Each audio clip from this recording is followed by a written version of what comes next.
Ever wondered how communication works and why it's so important? Well, to understand this, let's start with the Shannon-Weaver model.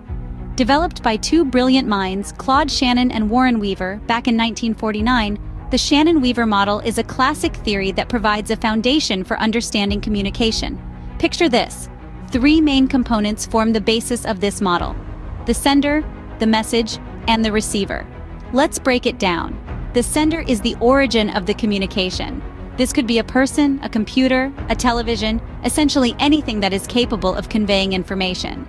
The sender initiates the communication process, intending to pass on a message to a receiver.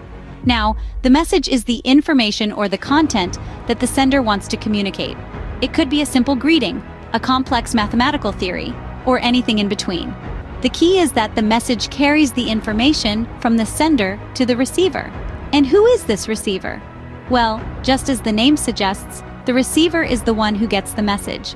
Again, this could be a person, a computer, or any entity capable of receiving and interpreting the information sent by the sender. But here's where it gets a bit tricky.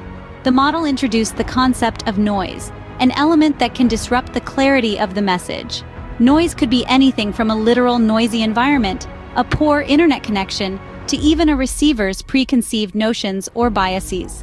It interferes with the message being correctly received and understood, making communication a bit more complex than we often assume. So, that's the Shannon-Weaver model, a classic theory that helps us understand the basics of communication.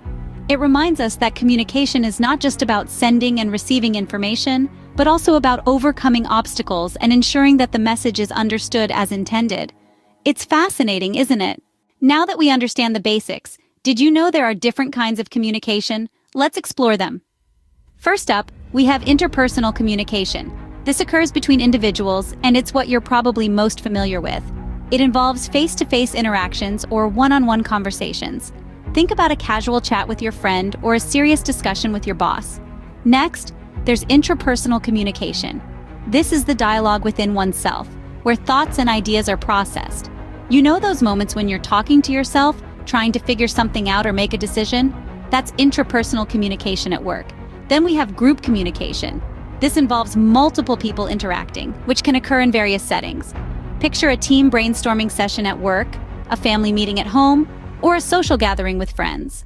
In group communication, understanding and respecting different perspectives is key.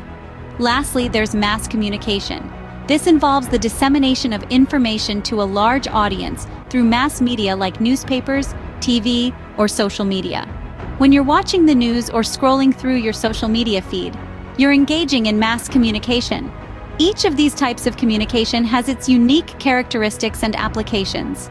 Interpersonal communication helps us build strong relationships. Intrapersonal communication aids in self-reflection and decision-making. Group communication fosters teamwork and collaboration, while mass communication keeps us informed about the world around us. However, it's important to note that these types aren't mutually exclusive. They often overlap and interact in complex ways. For instance, a TV debate show involves both mass communication, the show being broadcasted to a wide audience, and group communication, the panelists discussing a topic. These are just a few types of communication we use in our everyday lives, each with its unique characteristics and applications. In today's digital age, being media literate has never been more important. But what does it mean to be media literate? Well, media literacy is the ability to access, analyze, evaluate, and create media content. It's a skill set that allows us to navigate the vast sea of information that's constantly at our fingertips. And in this age of information overload, being able to sift through and critically assess the content we consume has become an essential life skill. But why is media literacy so important, you may ask? Well, every day we're bombarded with an overwhelming amount of information from various media sources. News, advertisements, social media posts, blogs, podcasts, the list goes on. These media messages can shape our views, beliefs, attitudes, and behaviors, often without us even realizing it. That's where media literacy comes in. It equips us with the tools to critically analyze these messages, to question their source, purpose, and credibility. It allows us to recognize bias, propaganda, misinformation, and manipulation, helping us to make informed decisions about what to believe and how to respond. Moreover, media literacy empowers us to be active participants in our media culture. rather than passive consumers. It encourages us to question, to engage, to challenge the narratives presented to us. And with the rise of user-generated content, we're not just consumers of media anymore, we're creators too. Being media literate allows us to create and share media content responsibly, with an awareness of the potential impact our messages can have. Moreover, being media literate helps us understand the role and influence of media in our society. It helps us see how media shapes public opinion, impacts social norms, and affects political discourse. By understanding these dynamics, we can better navigate our media-saturated world and make more informed choices. So being media literate not only helps us understand the media we consume, but also ensures we don't fall for biased or false narratives. It helps us to be informed, critical, and active participants in our media culture.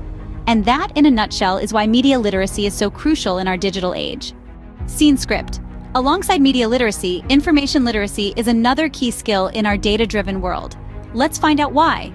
Information literacy is more than just being able to find information. It's about understanding where that information comes from, how it was created, and how it can be used effectively.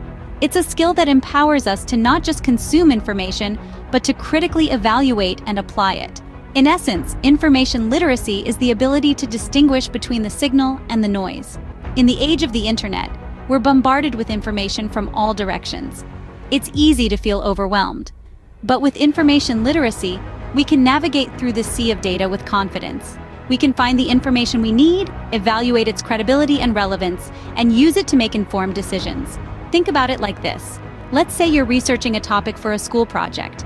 You type your query into a search engine and are immediately presented with thousands of results. But how do you know which sources to trust? A.com website may have a slick design and compelling language, but it might also be pushing a commercial agenda. On the other hand, AD.edu or .gov website may offer more reliable, unbiased information. Or consider the news. With so many news outlets, blogs, and social media posts, it's hard to know who to trust. Information literacy helps us discern the difference between a well-researched article and a sensationalist headline. It allows us to separate fact from opinion and helps us identify biases, logical fallacies, and other misleading tactics. But information literacy isn't just about avoiding misinformation. It's also about using information responsibly. That means respecting intellectual property rights, citing sources correctly, and contributing to the information landscape in a positive, constructive way. And so information literacy isn't just a skill, it's a mindset. It's about being curious, skeptical, and diligent. It's about asking the right questions, seeking out diverse perspectives, and constantly learning and adapting. With information literacy, we become more discerning consumers of information, able to separate the wheat from the chaff. Last but not least, let's talk about technology literacy. Why is it so crucial in our modern world? In our rapidly advancing digital age, technology is no longer a luxury, but a necessity. And with this comes the importance of technology literacy, the ability to understand and use various digital tools and platforms effectively.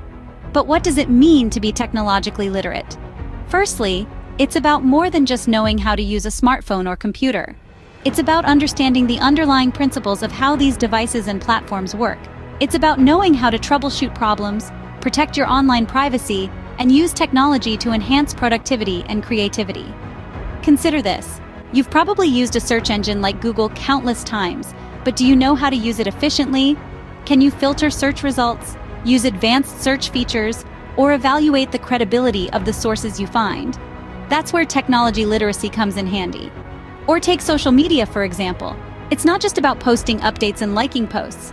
It's about understanding how algorithms shape what you see, how to protect your digital identity, and how to engage constructively in online communities. Technology literacy also extends into our work lives. With the rise of remote work, knowing how to effectively use digital collaboration tools, manage digital files, and navigate virtual work environments is essential. It's not just about keeping up with the latest technology trends, but about leveraging these tools to work smarter, not harder. But perhaps most importantly, technology literacy is about responsible use. In an age of cyberbullying, misinformation, and data breaches, knowing how to use technology responsibly is paramount. It's about understanding the impact of our digital actions and ensuring we use technology in a way that is ethical, respectful, and safe. So, technology literacy is not just about using digital tools, It's about using them effectively and responsibly. With these literacies, we can navigate our modern communication landscape with greater ease and understanding. Today, we've explored Shannon Weaver's communication model, different kinds of communication, and the vital literacies needed in our modern world. We delved into the three main components of the communication model: the sender, the message, the receiver. We differentiated between interpersonal, intrapersonal, group, and mass communication. We emphasized the importance of media, information, and technology literacy in today's digital age. Remember, communication is a dynamic and ever-evolving field, so staying informed and adaptable is key. Thank you for joining us on this communication journey, and we'll see you next time.